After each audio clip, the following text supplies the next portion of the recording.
नमस्कार। आज हम बात कर रहे हैं ऑस्ट्रेलिया और वेस्ट इंडीज के बीच हुए हालिया टेस्ट मैच की।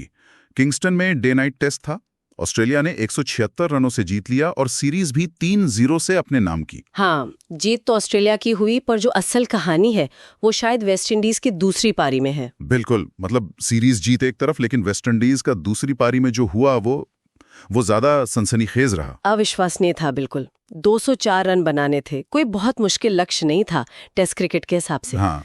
और पूरी टीम महज 14.3 ओवरों में सिर्फ 27 रनों पर ऑल आउट। 27 रन, ये तो टेस्ट इतिहास का दूसरा सबसे कम स्कोर है ना? हाँ बिल्कुल, दूसरा सबसे कम। ये एक ऐसा पतन था जिसकी उम्मीद शायद किसी ने भी नहीं की होगी। तो ये हुआ कैसे? मतलब अचानक से ऐसा क्या हो गया? सिर्फ ऑस्ट्रेलियाई गेंदबाजी का कमाल था? देखिए, श्रेय तो पूरा का पूरा ऑस्ट्रेलियाई गेंदबाजों को देना ही होगा। हाँ। खासकर मिचेल स्टार्क को। हाँ, उनका 100वां टेस्ट मैच था। और क्या यादगार बनाया उन्होंने। पहले 400 टेस्ट विकेट पूरे किए और फिर दूसरी पारी में तो कहर ही बरपा दिया। हाँ, आंकड़े तो यही बता रहे हैं, सिर्फ 9 रन देकर 6 विकेट। और उसमें भी वो जो 5 विकेट थे वो तो मतलब रिकॉर्ड ही बन गया। अच्छा, वो सबसे तेज वाला? हाँ, टेस्ट इतिहास का सबसे तेज 5 विकेट हॉल।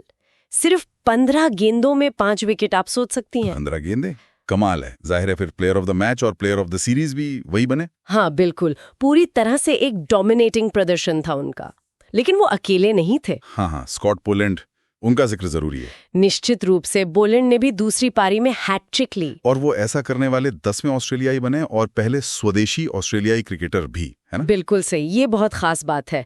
तो एक तरफ स्टार्क की रफ्तार और स्विंग, दूसरी तरफ बोलैंड की वो सटीकता। वेस्ट इंडीज के बल्लेबाजों को मतलब कोई मौका ही नहीं मिला। दबाव बहुत ज्यादा बन गया होगा। हाँ, विकेट्स तो जैसे ताश के पत्तों की तरह गिर रहे थे। गेंदबाजी तो ठीक है, मान लिया लाजवाब थी, लेकिन अगर हम ऑस्ट्रेलिया की तरफ देखें तो पूरी सीरीज में उनकी बल्लेबाजी वो उतनी प्रभावशाली नहीं लगी। क्यों? हाँ, ये आपने बिल्कुल सही नुक्ता उठाया है। उनका जो औसत रहा है पूरी सीरीज में, वो करीब 223 रन प्रति पारी का था, जो कि बहुत ज्यादा नहीं है। नहीं, बिल्कुल नहीं। और खासकर जब एशेज सीरीज बिल्कुल नजदीक हो इंग्लैंड के खिलाफ। हाँ, वो तो सर पर ही है, तो ये ऑस्ट्रेलिया के लिए चिंता की बात होनी चाहिए। बिल्कुल होनी चाहिए। देखिए, गेंदबाजी ने तो उन्हें सीरीज जिता दी, लेकिन बल्लेबाजी में वो जो निरंतरता होती है वो नहीं दिखी। मतलब ये है कि गेंदबाजों पर दबाव बढ़ेगा आगे। हाँ, अगर बल्लेबाज रन नहीं बनाएंगे तो गेंदबाज कब तक मैच जिताएंगे, ये एक सवाल है ऑस्ट्रेलिया के लिए। तो एक तरफ ऑस्ट्रेलिया की ये मिली जुली तस्वीर है, गेंदबाजी मजबूत, बल्लेबाजी पर सवाल। दूसरी तरफ वेस्ट इंडीज है।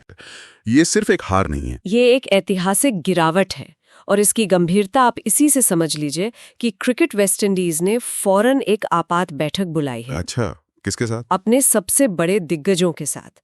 Clive Lloyd, sir Vivian Richards, Brian Lara, इन सबको बुलाया गया है। वाह, मतलब अब समाधान के लिए अतीत के नायकों की तरफ देखा जा रहा है। हाँ, और ये दिग्गज जब मिलकर कुछ सिफारिशें तैयार करेंगे कि भाई आगे क्या किया जाए, वेस्ट इंडीज क्रिकेट को कैसे पटरी पर लाया जाए। ये देखना दिलचस्प होगा कि इन सिफारिशों में क्या निकलता है और क्या वो लागू हो पाती हैं। हाँ, क्योंकि देखिए, कोशिशें पहले भी हुई हैं, लेकिन शायद वो बुनियादी बदलाव नहीं आ पाए जिनकी जरूरत है। तो क्या ये दिग्गज कुछ ठोस कर पाएंगे, ये एक बड़ा सवाल है। तो अगर हम इस पूरे विश्लेषण को समेटें तो मुख्य बातें क्या निकलती हैं?